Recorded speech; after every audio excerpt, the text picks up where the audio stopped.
Hello everyone, my name is Kolawole Olarewaju and welcome to this tutorial.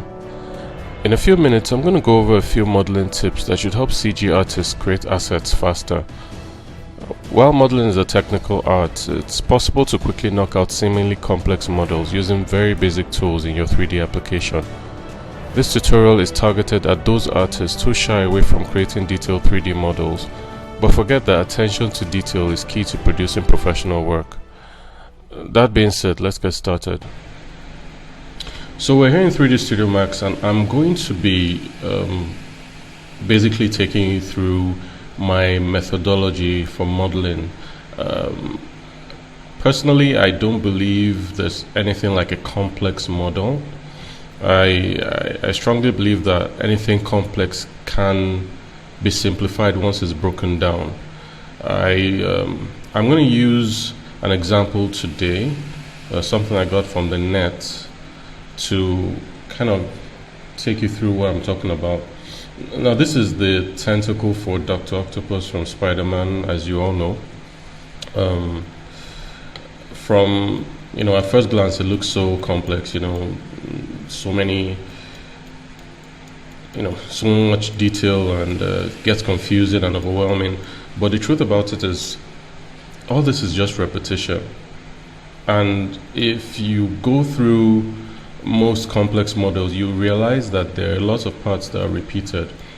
And this is something people overlook, but it's quite important when doing stuff like this. You don't have to go through every painstaking nuts and bolts if you can basically use some effective tools in your 3D application to make the job easier for you.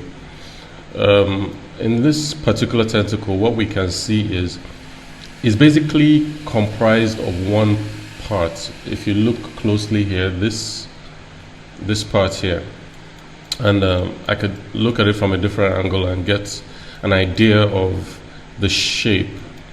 Now, if I create just that shape, I can create this entire tentacle, and I'm going to show you exactly what I'm talking about. So let's get back to our 3D application and knock this out quickly. So what I'm going to do, I'm going to start with a spline.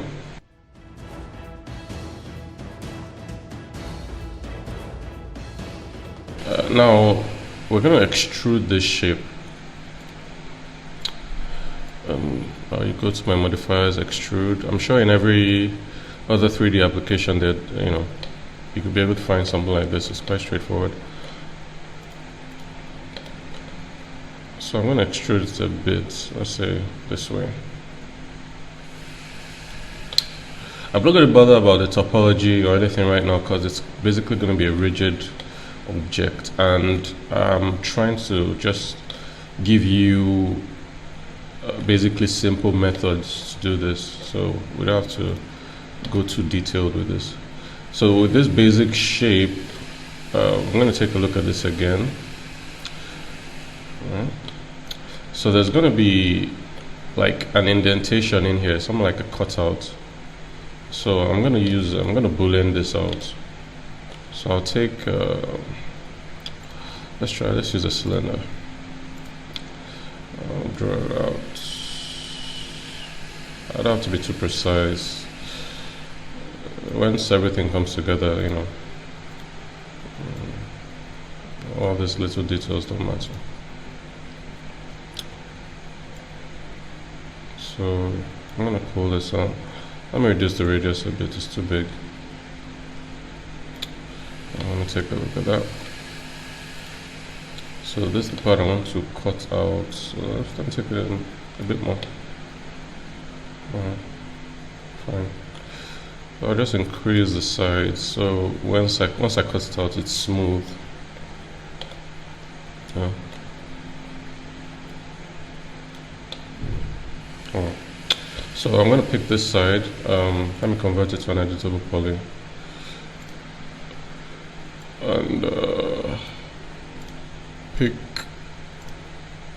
it's called Pro Boolean in 3D Max. They used to use Boolean before, but whenever you use Boolean is basically to use one object to cut out the other. Once used this, it usually created errors. So this was created. Now I don't know why 3D Max usually keep their old tools, regardless of the advancements they make on them. So it's their problem.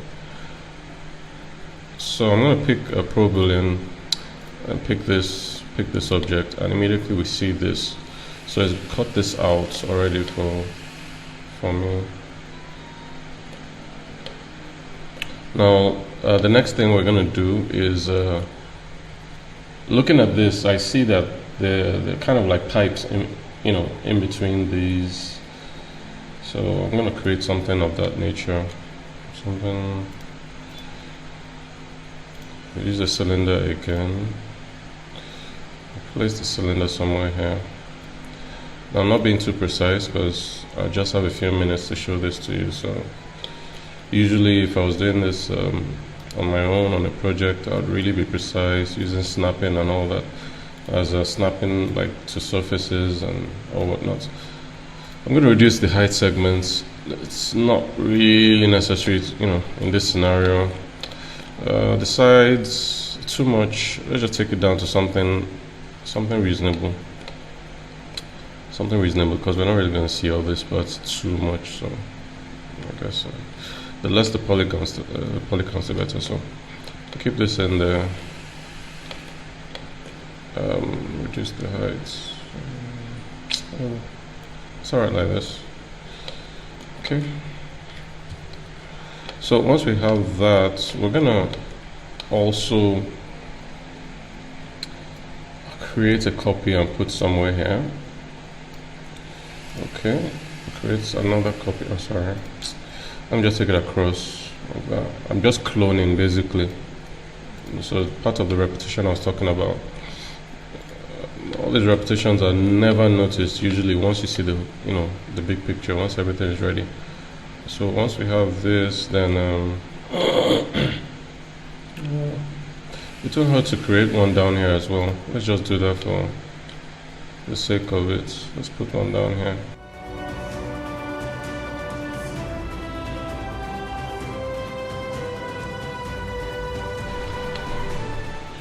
One last thing I'll do, just to make this a little bit prettier, I'll add let's get a box. Let's draw the box, very tiny box, nothing serious, just for a paddle. I'll move the box up here.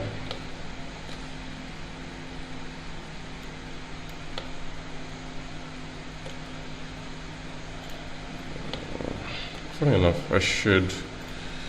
Alright, let's try this instead.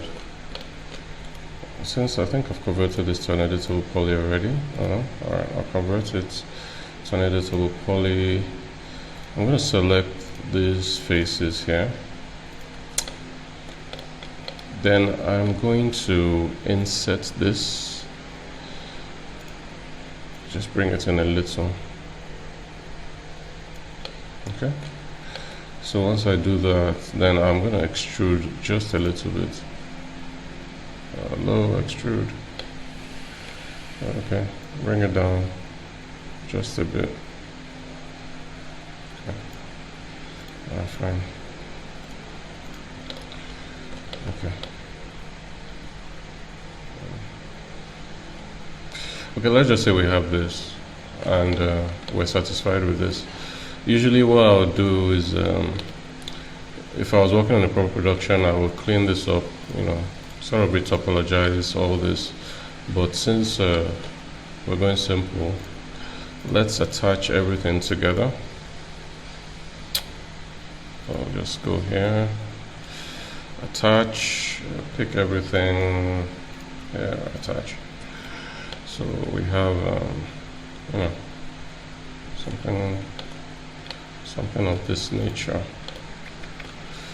Let's give it a gray color so we can see the details better.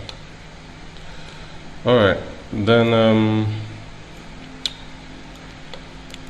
what I'm going to do is I'm going to create a line.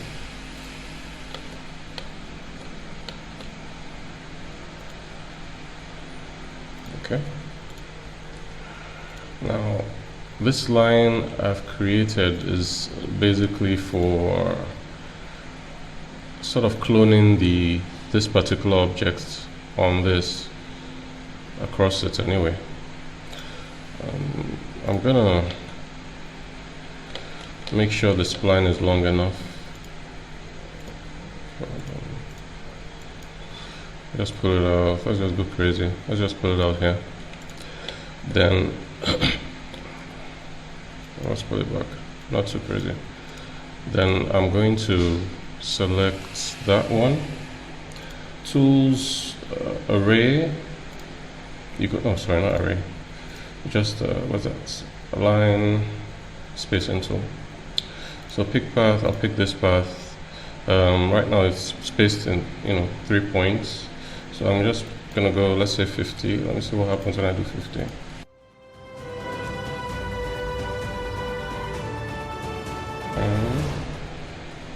Fine. I think I'm okay with that. So I'll click apply, and I'll close this. That spline that we have there, let me isolate that because I want to do something to that spline. The spline that we have here, this one, I'm going to, okay, let me check the interpolation. 15 is fine. I'm going to break this into 3 parts because I don't want to break this right now. I just want to kind of show you how it's going to look when it's moving around.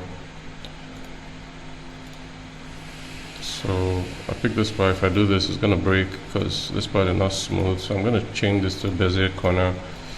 I think it should be alright now. Yeah, fine. So let me end isolation. I have my stuff back here.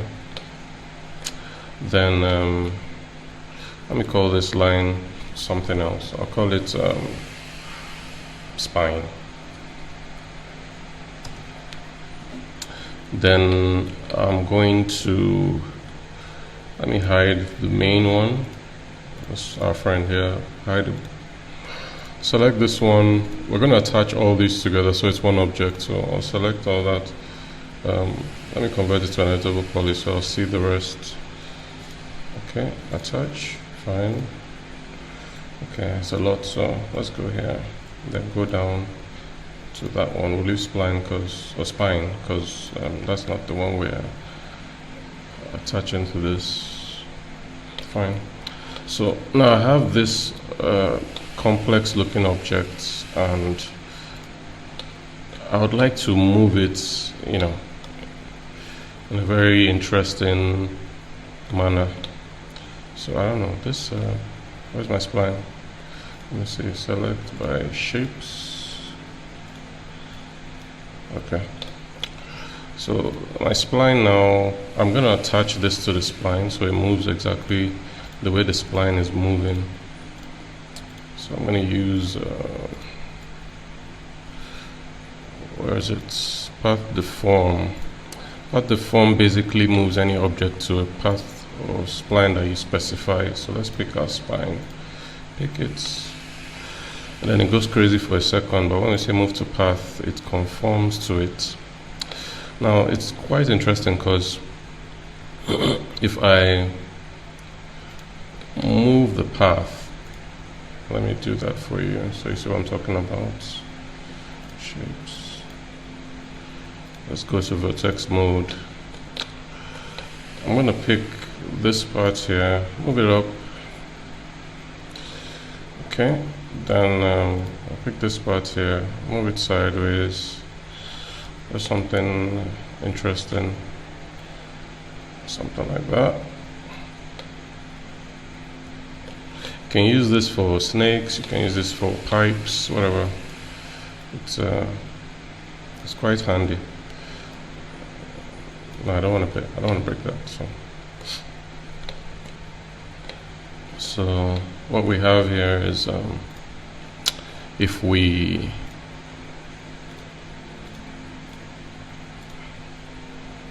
move the percentage, we see that it's moving along the spline. And if we move the spline, we get some interesting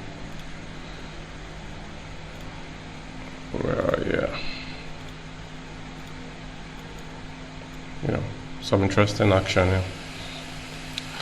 So you could go ahead, render this, get it looking good, give it some nice metal and rust texture, and you're good to go. So after a few final tweaks, we have a complete model. It looks a little bit more detailed right now. I'll show you the final render so you can have a better look. As you can see, it looks more complex than it should, but that's the beauty of this. It's seeing the big picture, working little by little and getting something that looks polished and production ready. So I hope this tutorial was useful to someone. Look out for the others as they come. Remember, you can email me or buzz me on WhatsApp if you have any questions or difficulties. I'll be happy to assist. Till next time, goodbye.